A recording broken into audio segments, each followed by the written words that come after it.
Jueves 27 de agosto de 2020. Estimados amigos, los camioneros cumplen su palabra iniciando una huelga que se sabe cuándo y cómo comenzó y no cuándo y cómo terminará.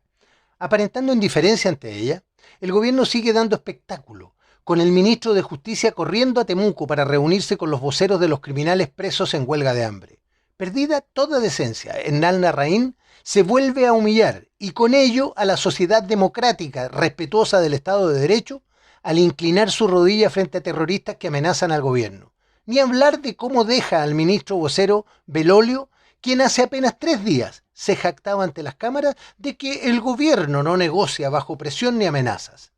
¿No es entendible que gente profesionalmente preparada no comprenda que al ceder ante un criminal han abierto el apetito a todos los que quedan? Por fortuna, pareciera que los 27 huelguistas estarían negociando como un todo, porque si lo hacen de a uno, en forma sucesiva, el gobierno tendría que abrir una agencia en Temuco o nombrar un nuevo coordinador para la zona macrosur, probablemente tan inútil como aquel que puso a cargo de la seguridad y de quien nadie sabe.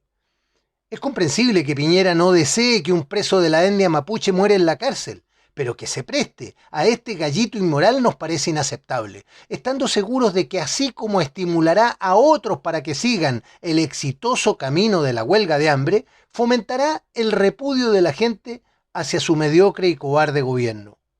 Entretanto, en una muestra de arrogancia irreflexiva, el Ejecutivo se da el gusto de otorgar un despectivo trato a la poderosa legión de camioneros, de reconocida fuerza como para influir en la vida nacional. Como si no supiéramos que su proverbial debilidad lo llevará inevitablemente a tener que ceder. Piñera envía a sus ministros a ningunear ante las cámaras a quienes cuentan con la capacidad de parar el país y provocar el derrumbe del gobierno. Esto ya no es una simple falta de análisis de parte del Ejecutivo, sino que corresponde a signos de desorientación, propios de quienes han extraviado completamente el rumbo y avanzan a tientas en medio de la oscuridad. El problema es que tras su zigzagueante curso está arrastrando a una ciudadanía que comienza a marearse y a perder aceleradamente la paciencia. El paro de los camioneros expone al gobierno a aumentar la sensación de fracaso tras su pésima gestión, si es que los palos de ciegos que muestra a diario merecen ser calificados como tal. En un desgraciado símil de lo que vivimos en tiempos de Allende, contribuye al deterioro de la relación entre los chilenos al ritmo en que pierde la escasa confianza que le resta en las encuestas. Lo curioso es que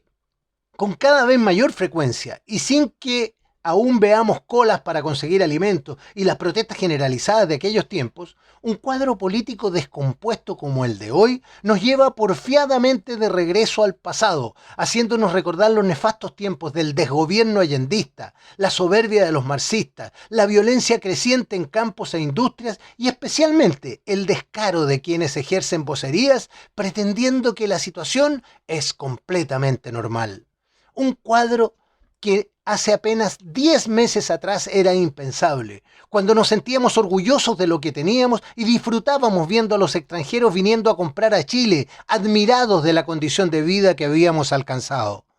Pero la mano de la izquierda y su perversa ambición se dejaría caer como una peste negra para acabar con todo, viendo postergada su ofensiva apenas por unos meses gracias a la pandemia salvadora.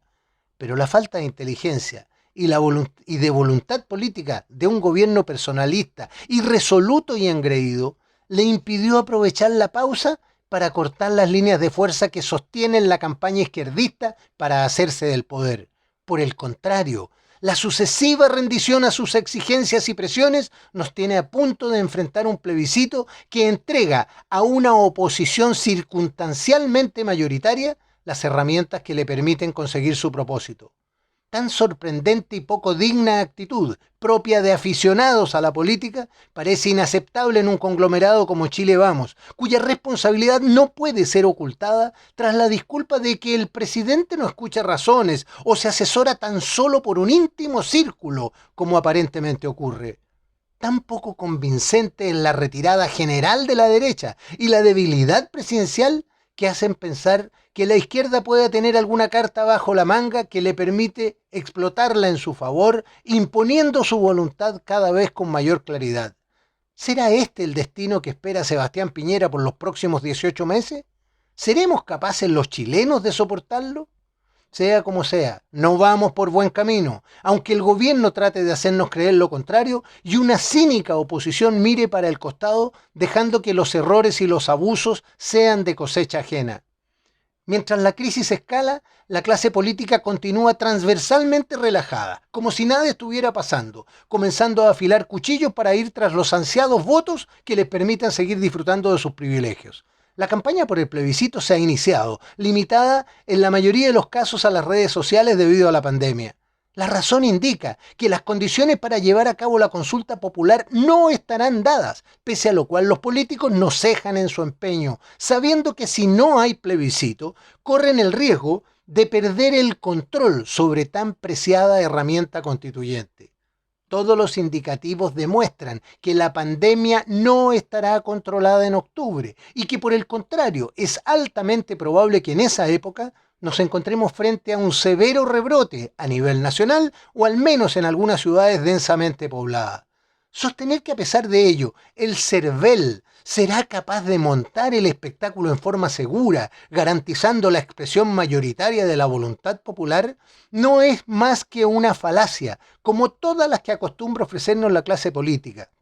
quien seguramente sacará otro conejo del mágico sombrero improvisando alguna solución de último momento, tan o más mala que la anterior. Soy Patricio Quilot.